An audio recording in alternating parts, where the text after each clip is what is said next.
Dear cadets, स्वागत है आपका एक बार फिर अपने नॉलेज अज्ञातवा में। और आज हम डिस्कस करेंगे वेपन ट्रेनिंग का सबसे इम्पॉर्टेंट और लास्ट पार्ट, जो कि है रेंज प्रोसीजर। जब कोई भी इंसान फायरिंग रेंज पर फायरिंग के लिए जाता है तो वहाँ का एक प्रोसीजर होता है जिसको फॉलो करना होता है। उसमें कौन कौन सी सावधानियां बरतनी चाहिए, कौन कौन से सुरक्षा नियम होते हैं।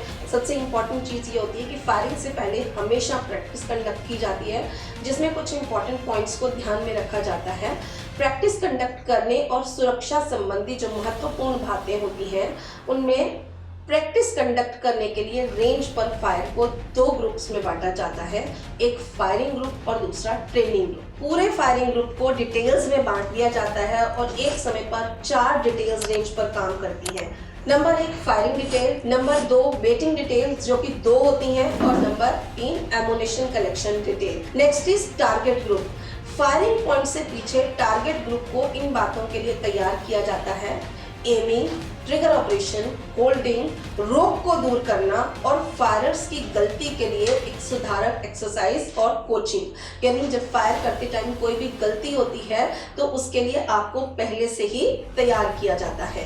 फायरिंग पॉइंट से पहले जो आपको इंपॉर्टेंट सेफ्टी पॉइंट्स को ध्यान रखना होता है या सुरक्षा संबंधी जो बातें होती हैं, उसमें पहला होता है हथियार क्लियर होना चाहिए, मैगजीन उतरा हुआ हो, सेफ्टी डिवाइस लगा हुआ होना चाहिए। दूसरा, मजल हमेशा जो है वो सेफ साइड में होना चाहिए। एमुनेशन प्रैक्टिस के मुताबिक इशू होना चाहिए। हरकत हमेशा चलकर होनी चाहिए। चैम्बर खाली होना चाहिए। ड्राई एक्सरसाइज से पहले हथियार का निरीक्षण होना चाहिए। ये वो बातें हैं जिनका ध्यान रखकर ही प्रैक्टिस करवाई जाती है। अब अगला पॉइंट है फायरिंग पॉइंट पर सुरक्षा संबंधी कौन सी बातें होती हैं या सेफ्टी के कौन से मेन पॉइंट्स होते हैं। पहला, एमुनेशन की सफाई और डैमेज चेक किया जाता है ताकि आपको पता रहे कि जिस भी वेपन से आप फायर कर रहे हैं वो बिल्कुल ठीक है, दुरुस्त है। दूसरा, बैरल हमेशा जो है वो सेफ साइड में होना चाहिए। भर की कार्रवाई हमेशा हुक्म के हिसाब से होनी चाहिए, यानी जब ऑर्डर मिले तभी करनी चाहिए। खाली कर जो है वो बिल्कुल सही तरीके से होना चाहिए।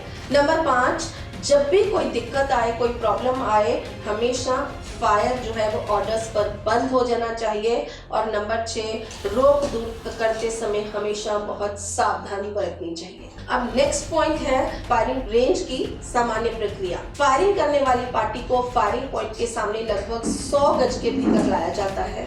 नंबर 2, फायरिंग के दौरान होने वाली कार्रवाई को उनको समझाया जाता है। फिर फायरर्स को टारगेट के लिए अपॉइंट किया जाता है। उसके बाद कोच, गोला बारूद पार्टी और निगरानी करने वाले सभी लोग अपनी अपनी जगह ले लेते हैं, जहां उनके लिए जो स्थान निर्धारित होता है वो वहां पर खड़े होते हैं। उसके बाद पहले 2 डिटेल टारगेट के पीछे खड़े होते हैं। उसके बाद आगे बढ़ के आदेश पर पहले डिटेल को आगे बढ़कर फायरिंग पॉइंट पर जाता है और जगह लेता है। उसके बाद बट पर लाल झंडा नीचे करने पर ही फायरिंग पॉइंट की निगरानी करने वाला ऑफिसर लाल झंडे को उतारने और डिटेल एडवांस का आदेश देता है।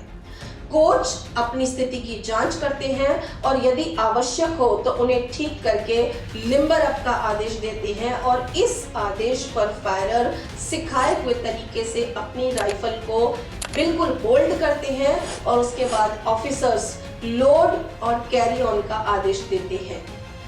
जब आपको ये दोनों ऑर्डर्स मिल जाते हैं तब उसके बाद फायरिंग ऑफिसर होता है, उसका आदेश मिलने के बाद फायरिंग स्टार्ट होती है। जब प्रभारी अधिकारी ऑर्डर देता है डिटेल रिपोर्ट, इस पर फायरर्स नंबर 1 राइफल ठीक, नंबर 2 ठीक, नंबर 3 ठीक और नंबर 4 राइफल ठीक रिपोर्ट करते हैं।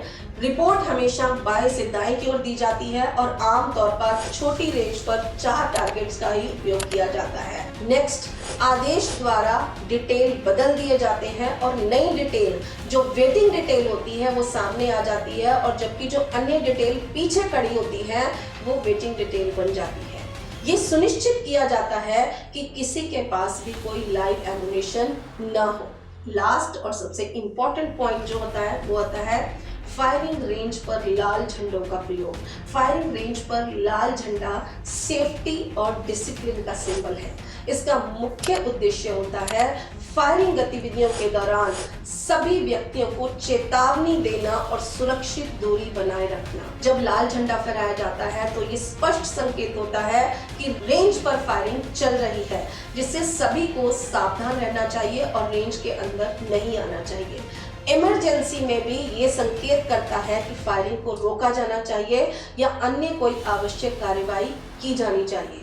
इसके अलावा लाल रंग ये भी सुनिश्चित करता है कि सभी लोग इसे देख सकें और चाहे वे रेंज के किसी भी भाग में हो, उन्हें पता चले कि फायरिंग हो रही है।